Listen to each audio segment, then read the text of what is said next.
In the winter of 1987, a social worker looking through files at the Harlem County Department of Human Services found a thick folder marked, "Sealed Court Order Required." Inside were 14 years of reports that nobody had ever looked into. What had been written down but purposely ignored in that isolated Kentucky valley was a case that investigators later called one of the most disturbing examples of mother-child surveillance they had ever seen. Before we get into the story, if you're interested in these hidden histories and the bravery it takes to finally tell the truth, click the like button and subscribe. Share where you're watching from and what time it is right now. I'm always excited to see how far these stories reach and who's watching with us. Now let's continue with the story. The spring rain fell hard on Lexington that April morning when Clara Overbay walked through the glass doors of the police station on East Main Street. She carried a cardboard box that had once held canning jars, the kind her mother used for preserving vegetables every August. Now it held something completely different. Inside were notebooks, photographs, letters and documents that Clara had been collecting for 2 years, hidden in a storage unit she rented under a fake name 30 miles from Clover Fork Hollow. She was 24 years old, very thin with dark circles under her eyes that showed she had spent many nights awake and alert.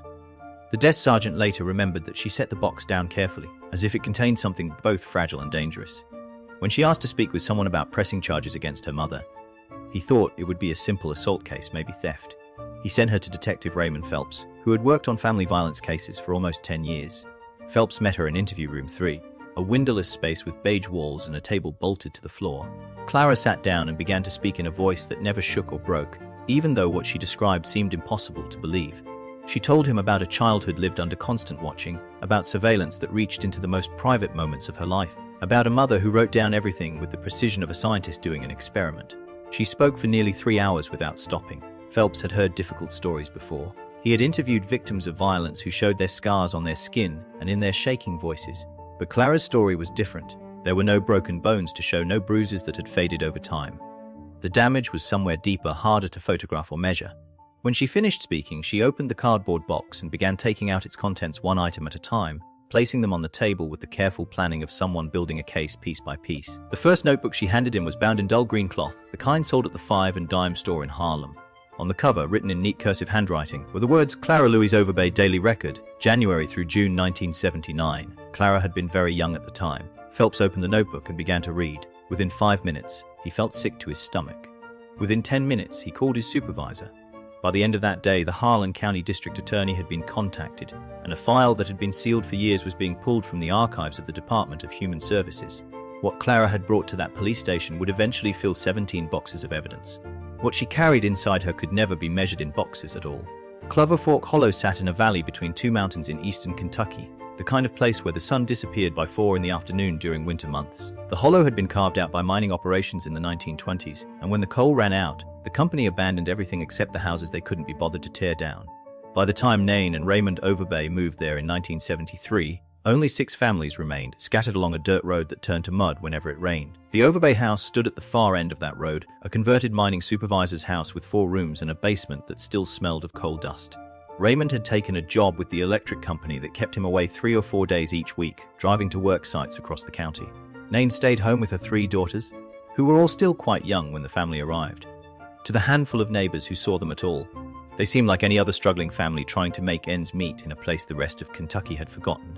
Nain Overbay presented herself to the world as a religious woman concerned with proper upbringing and Christian values. She wore her hair pulled back tightly and preferred high-neck dresses even in summer heat.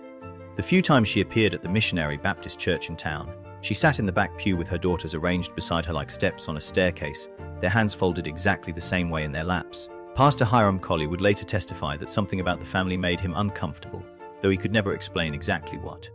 The isolation of Clover Fork served Nain's purposes perfectly. The nearest neighbor, widow Ethel Stamper, lived a quarter mile down the road and rarely walked past her own property line. The school bus picked the girls up at the mouth of the hollow, a 20-minute walk from their house. There were no playdates, no birthday parties, no casual visitors dropping by. When Raymond's sister Agnes tried to visit during Christmas of 1975, Nain met her at the door and explained that the girls had scarlet fever, though they didn't. Agnes never tried again. Inside that house, Nain began building a world ruled by guidelines that grew stranger and more complicated with each passing year. There were schedules for everything, meals at exactly the same time each day, bedtimes that never changed by even 5 minutes, specific hours for bathing and dressing and studying. The girls learned quickly that breaking the rules brought consequences, though Nain never raised her voice and rarely used physical punishment. Her methods were more subtle than that. Clara's earliest memory that she could date with certainty came from early in her life during the mid-1970s. She had been playing in the yard, collecting cicada shells from the trees when she realized she needed to use the bathroom. Instead of going inside right away, she stayed out another 10 minutes, fascinated by the clear abandoned bug shells. When she finally entered the house, her mother was standing in the kitchen with a notebook open on the counter. Nain asked her why she had waited. Clara explained about the cicada shells. Her mother wrote something in the notebook, then told Clara that from now on she would need to report when she felt the urge and how long she waited before responding to it. Clara thought this was strange, but she had been very young then, and children often assume their mothers know best. Rebecca, being the oldest, recognized earlier that something in their household operated by a logic that existed nowhere else. Nain's response, written in her journal that night, noted that Rebecca was showing signs of outside corruption that would require increased monitoring. By the late 1970s, as Clara grew older, the house on Clover Fork had become something else entirely. The routines had hardened into rituals. The monitoring had increased beyond anything that could be called parental concern. And the three Overbay girls had learned that their mother watched everything, remembered everything, and wrote it all down in notebooks that filled an entire shelf in her bedroom closet. What they didn't yet know was how far that watching went, or what tools Nain had begun acquiring to make her surveillance complete. The notebooks multiplied like something alive. By 1979, Nain maintained separate logs for each daughter, color-coded and carefully indexed. Green covers for Clara, blue for Rebecca, yellow for Margaret. Each entry began with the date, time, and weather conditions, as though atmospheric pressure might somehow relate to behavior. What followed was a minute-by-minute account of activities, observations, and rule-breaking that Nain thought worthy of permanent record. Detective Phelps would later count 47 notebooks covering the years 1973 through 1987. The early volumes read almost normally, similar to the baby books many mothers keep, recording first words and developmental milestones. But somewhere around 1976, the tone changed. The entries became clinical, detached, focused on bodily functions and private behaviors that most parents would never think to document. Nain recorded bathroom visits with the precision of a medical chart: duration, frequency, any change from established patterns. She noted sleeping positions, writing down whether her daughters slept on their backs or sides or curled into themselves. She even tracked deeply personal aspects of their development once they reached puberty, marking the dates in red ink with observations about mood and physical symptoms. Clara learned to recognize the sound of her mother's pen scratching across paper. It became the soundtrack of her childhood, that constant soft scratching that meant she was being observed, assessed, catalogued. Nain kept notebooks in every room, tucked into drawers or resting on countertops, always within reach. She could produce one instantly, flipping to a blank page before Clara even finished explaining why she had come downstairs after bedtime or why she had taken 3 pieces of bread instead of 2 at breakfast. The documentation extended beyond mere observation. Nain began implementing what she called improvement protocols, detailed plans designed to correct behavior she considered problematic. If Clara bit her fingernails, Nain created a chart tracking each instance, requiring Clara to report every time her fingers went near her mouth. If Rebecca slouched, Nain photographed her posture at intervals throughout the day, creating a visual record of what she called postural degradation. The photographs went into albums that Nain stored alongside the notebooks, evidence of everything she believed required correction. Margaret, being the youngest, lived under the most intense scrutiny. Nain documented her toilet training with scientific precision, recording every accident and success. She measured Margaret's food intake by weighing her plates before and after meals, calculating exact calorie consumption. When Margaret developed a habit of humming while she played, Nain timed each episode and noted the circumstances that came before it, searching for patterns that might explain this unnecessary vocalization. Raymond saw the notebooks but never asked about their contents. Years later, when prosecutors questioned why he had not stepped in, he claimed he thought his wife was simply thorough. He worked long hours and came home exhausted, he said, and Nain had always been particular about keeping records. The household ran smoothly in his absence. The girls were well fed and clean. What more could he have asked? But Clara asked questions, at least in the beginning. As a young girl, Clara once asked why her mother needed to write down everything she did. Nain explained that mothers had a responsibility to guide their children toward righteousness, and that required careful attention to behavior. How could she help Clara improve if she didn't know exactly what needed improving? The logic seemed reasonable enough to a 10-year-old girl who trusted that her mother wanted what was best for her. As she grew older, Clara eventually stopped asking. She had learned that questions became their own entries in the notebooks, marked as resistant behavior or questioning maternal authority. She watched her older sister Rebecca struggle against the system and saw how Nain responded by intensifying her monitoring, adding new categories of observation, creating additional protocols. Resistance made things worse, not better. So Clara became quiet and obedient, performing her daily routines with mechanical precision, while something inside her withdrew to a place her mother's notebooks could not reach. The documentation had become total inescapable, but Nain was not finished. The notebooks recorded what she could see and hear. What came next would eliminate even the possibility of privacy, transforming the house itself into an instrument of surveillance that captured everything her daughters tried to keep hidden. The bathroom door lost its lock in the spring of 1980, though Nain explained it away as a safety measure. What if one of the girls fell and injured herself? What if she needed help? The girls accepted this reasoning because they had no choice and because they were still young enough to believe that mothers made decisions for good reasons. What began as a missing lock evolved into something far more invasive. Nain created scheduled bathroom times posted on a chart in the hallway. Each daughter had specific windows for bathing and using the toilet, and changing from the schedule required written permission, obtained at least 1 hour in advance. Clara learned to control her body's needs according to the clock, training herself to wait until her assigned time, even when urgency demanded otherwise. The inspection started gradually. At first, Nain simply checked that the bathroom had been left clean after use. Then she began requiring her daughters to report what they had done during their bathroom time, creating new sections in the notebook specifically for these logs. By the early 1980s, as Clara continued to mature, Nain had expanded the system to include what she called hygiene verification. She required her daughters to present themselves after bathing for inspection, checking that they had washed thoroughly and properly. She examined their clothing afterward, looking for signs of what she called inadequate cleanliness. The journals recovered from the Overbay house contained pages dedicated to these inspections. Nain recorded her observations in language that read like medical documentation, clinical and detached. She noted skin conditions, developing bodies, anything she considered irregular or concerning. When Rebecca first began experiencing significant hormonal changes, Nain began tracking her cycles with obsessive detail, requiring Rebecca to report the specifics of her periods and submit soiled items for inspection to ensure she was managing her hygiene appropriately. Clara tried to preserve some dignity by rushing through her bathroom time, but Nain countered this by setting minimum duration requirements. Baths must last at least 15 minutes, but no more than 20. Using the toilet required checking in and out, with Nain timing the interval to ensure Clara wasn't staying unnecessarily long or finishing too quickly, either of which she marked as abnormal. The bathroom became a space of extreme anxiety where Clara performed her most basic human functions under the weight of coming scrutiny. Margaret, still quite young at the time, developed such severe constipation that a doctor eventually prescribed medication. The physician noted in his records that the child seemed unusually anxious about discussing her symptoms. He attributed this to normal childhood embarrassment. He did not ask why Margaret tracked her bathroom activities on a chart she brought to the appointment, or why she seemed terrified of providing incorrect information about her bowel movement. The protocols extended beyond the physical. Nain began monitoring water usage, checking that the appropriate amount had been used for each activity. Too much water meant wasteful bathing or unauthorized activities. Too little suggested inadequate hygiene. She installed a calendar above the bathroom sink where each daughter was required to initial after completing her designated bathroom time, creating yet another layer of documentation and control. Rebecca attempted to push back as she entered her later adolescence. She began taking longer baths using more hot water than allowed, spending extra time behind the closed door. Nain responded by removing the door entirely for 2 weeks, citing Rebecca's inability to follow household guidelines. Raymond was home when this happened and said nothing, retreating to the basement where he claimed he needed to repair the water heater. Rebecca never challenged the protocols again. Clara absorbed the lesson her sister had learned at such cost. She became invisible in her obedience, performing each required ritual with perfect precision. She bathed in exactly 17 minutes. She reported her bathroom activities with clinical accuracy. She presented herself for inspection without flinching. But inside, she began constructing a different kind of documentation, a mental catalogue of everything her mother did, every rule that exceeded reason, every invasion that crossed into territory that even her child's mind recognized as wrong. The bathroom protocols were not the worst of what Nain had planned. They were merely preparation for a surveillance system that would eliminate the last refuge her daughters possessed, the only place they still believed belonged to themselves alone.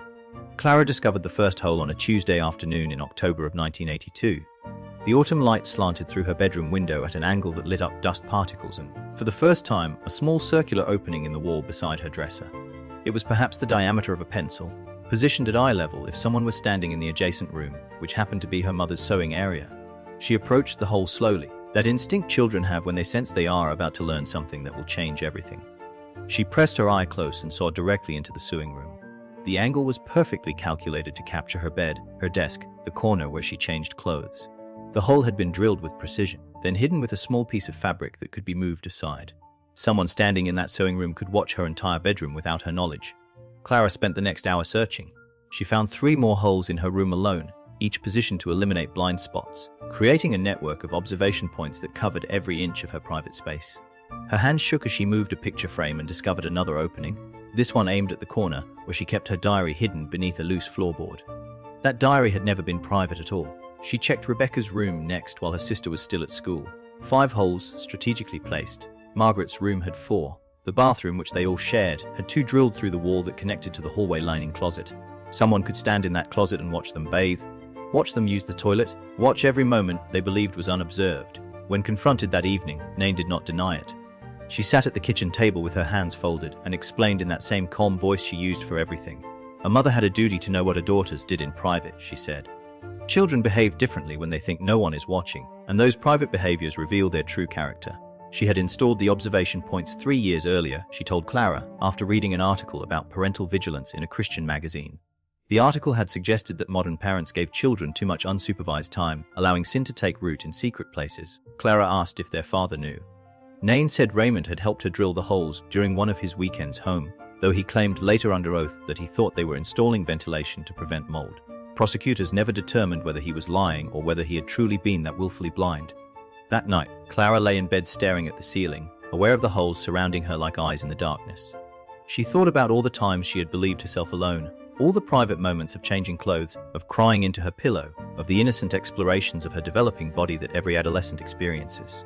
None of it had been private.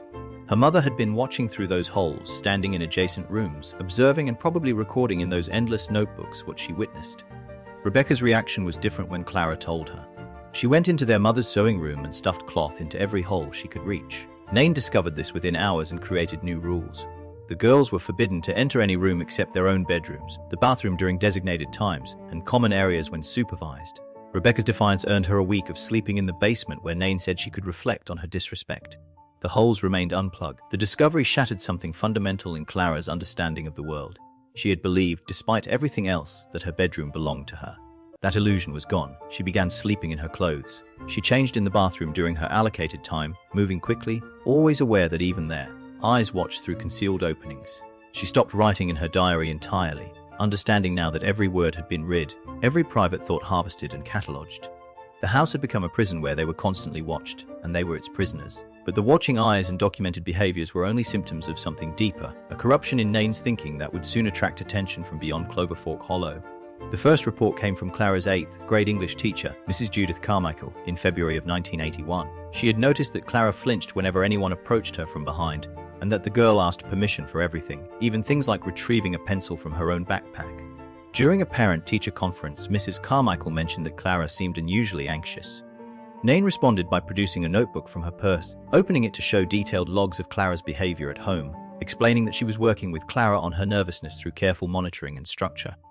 Mrs. Carmichael found this dedication impressive rather than alarming, but something bothered her after that meeting. She filed a report with Harlan County Social Services in March, noting her concerns about Clara's extreme anxiety and what she described as unusual parental documentation practices. The report was assigned to caseworker Dennis Mullins, who had a caseload of 63 families across 500 square miles of mountain territory. He sent a letter to the Overbay household requesting a home visit. Nain responded with a typed letter explaining that the family kept irregular hours due to Raymond's work schedule and suggesting that any concerns could be addressed through written correspondence. Mullins, overwhelmed and understaffed, accepted this and closed the case after Nain sent him 3 pages of documentation proving Clara received adequate food, clothing, and medical care. The second report arrived in November of 1983, filed by the school nurse after Rebecca came to her office for the 3rd time in 2 weeks complaining of stomach pain.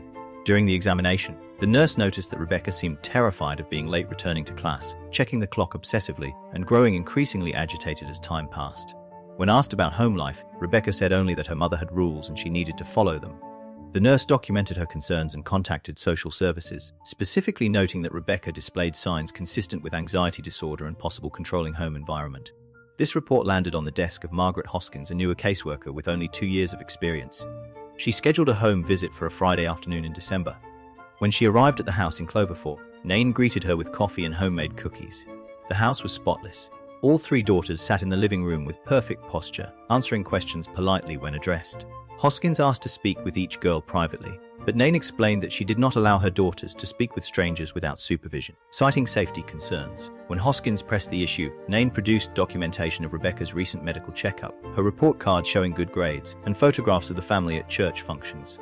Hoskins noted in her report that while the mother seemed rigid, there was no evidence of physical abuse or neglect. The case was closed within a week. The 3rd report came in April of 1984 from Rebecca's guidance counselor, who found Rebecca, at that point in her later teens, crying in the school library. Rebecca had whispered that she could not live like this anymore, that her mother watched everything, that there was nowhere she could be alone. But when the counselor asked specific questions, Rebecca shut down completely, saying she had spoken incorrectly and everything was fine. The counselor filed the report anyway, noting that Rebecca seemed genuinely distressed and possibly living under excessive parental control. This report never received a response. Budget cuts had reduced the social services staff by 40% that year. The Overbay file was marked as a duplicate concern from a family already investigated twice with negative findings. The report was filed away in the growing stack of cases that lacked the resources for follow-up. Years later, Dennis Mullins would testify that he still thought about the Overbay case, wondered if he should have pushed harder for that home visit. Margaret Hoskins would describe the spotless house and polite daughters, admitting she had seen only what Nain wanted her to see. The guidance counselor kept copies of Rebecca's file and told the court she knew something was deeply wrong, but had no evidence that would force intervention. 3 professionals had documented concerns. 3 times the system had failed to protect the Overbay daughters. And in that failure, the surveillance in Clover Fork Hollow continued unchecked, intensifying toward a breaking point that would nearly cost Rebecca her life. Rebecca swallowed the pills on a Wednesday evening in March of 1985, not long after entering adulthood. She had been collecting them for months, taking 1 or 2 at a time from the medicine cabinet whenever she had the opportunity, hiding them in a sock at the back of her drawer. She chose a night when Raymond was away on a job and Nain had gone to bed early with a migraine. Clara found her sister unconscious on the bathroom floor an hour later. The emergency room at Harlan County Hospital admitted Rebecca at 11:43 that night. Paul Hendricks pumped her stomach and gave her activated charcoal while nurses monitored her vital signs. She remained unconscious until dawn, and when she finally opened her eyes, the first thing she asked was whether her mother was angry. Dr. Hendricks found this question more disturbing than the suicide attempt itself. He was a practical man in his late 50s who had seen poverty and desperation in every form during his 30 years practicing medicine in eastern Kentucky.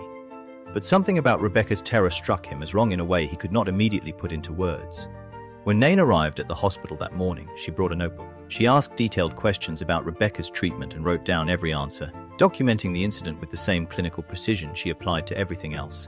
Dr. Hendricks watched her take notes on her daughter's attempted suicide and felt his unease crystallize into suspicion. He requested a psychiatric evaluation before Rebecca's discharge. The on-call psychiatrist, Dr. Ellen Vargas, spent 2 hours with Rebecca that afternoon.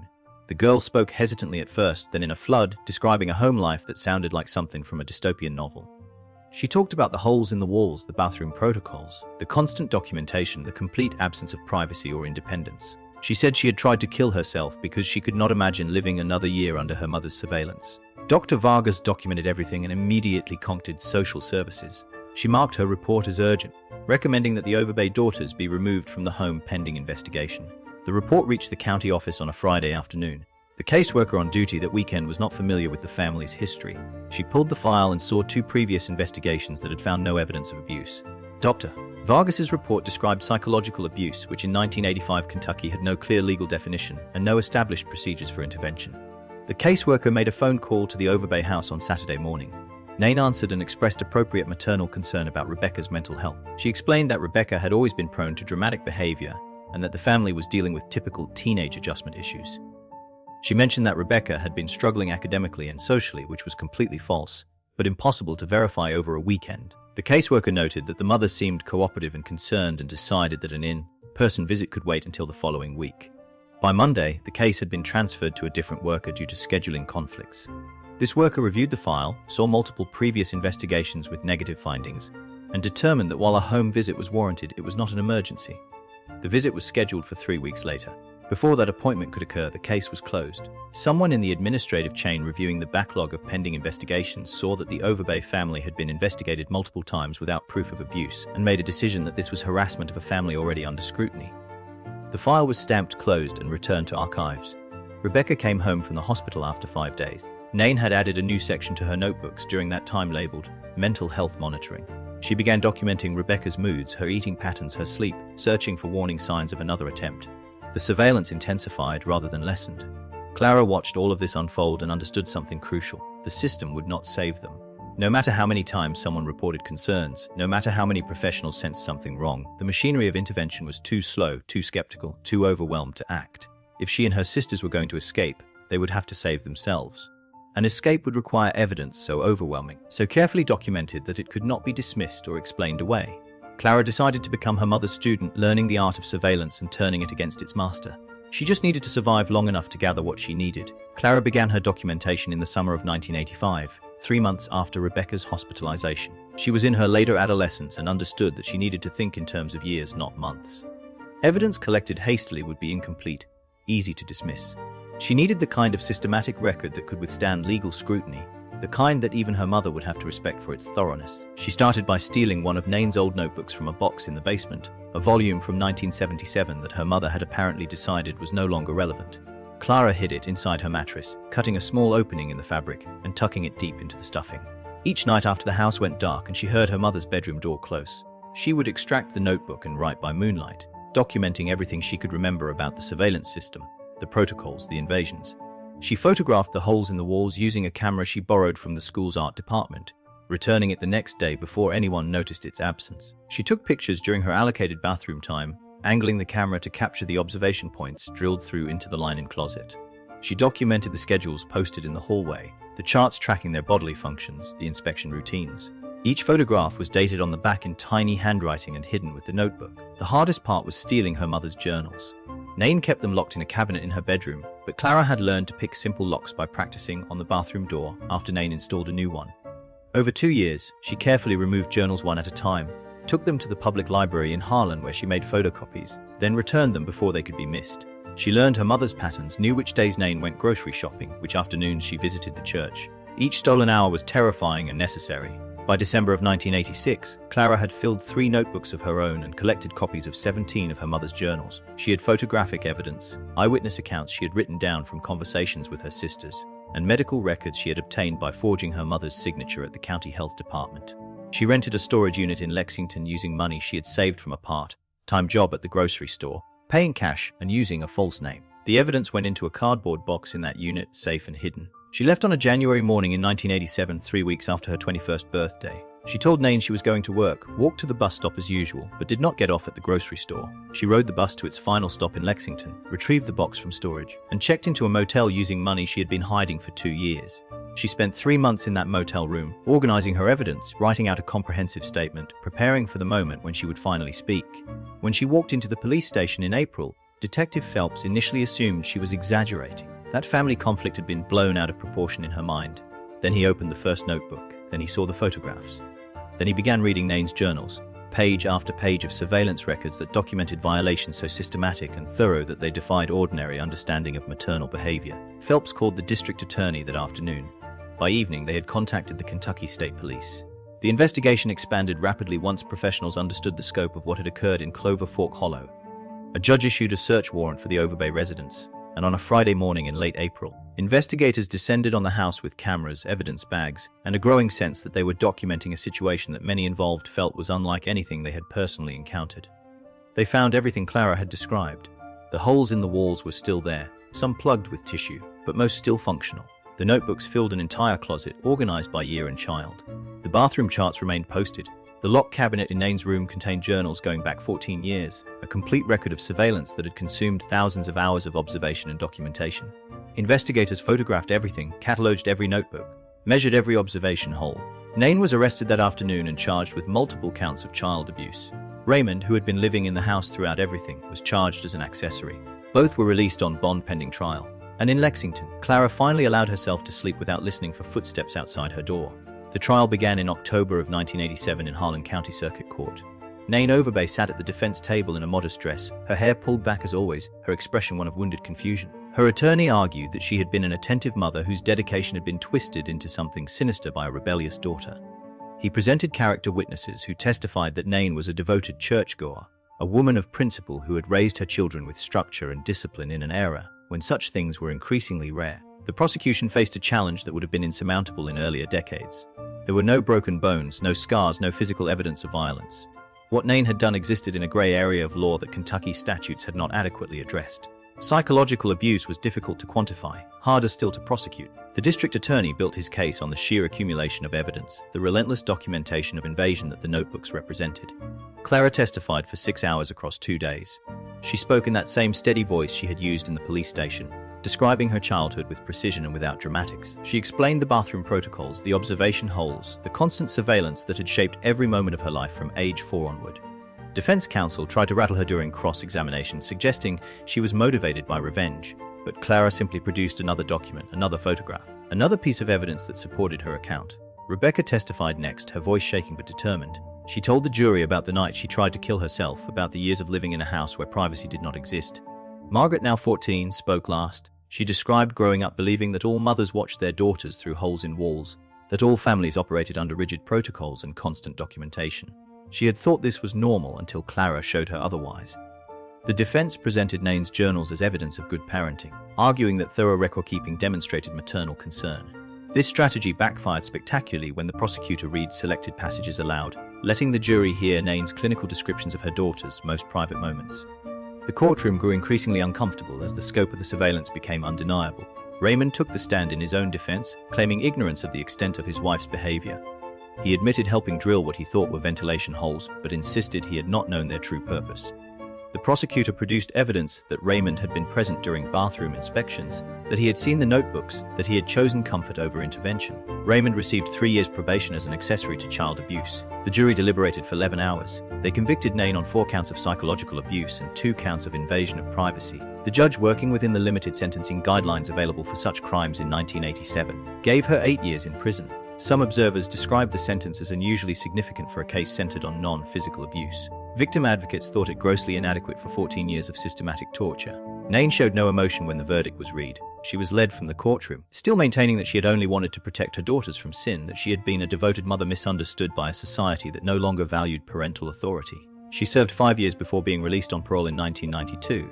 She never acknowledged wrongdoing. She never apologized. Clara did not attend the parole hearing. By then, she had moved forward into a life her mother could no longer touch. Clara built her life in Louisville, 200 miles from Clover Fork Hollow.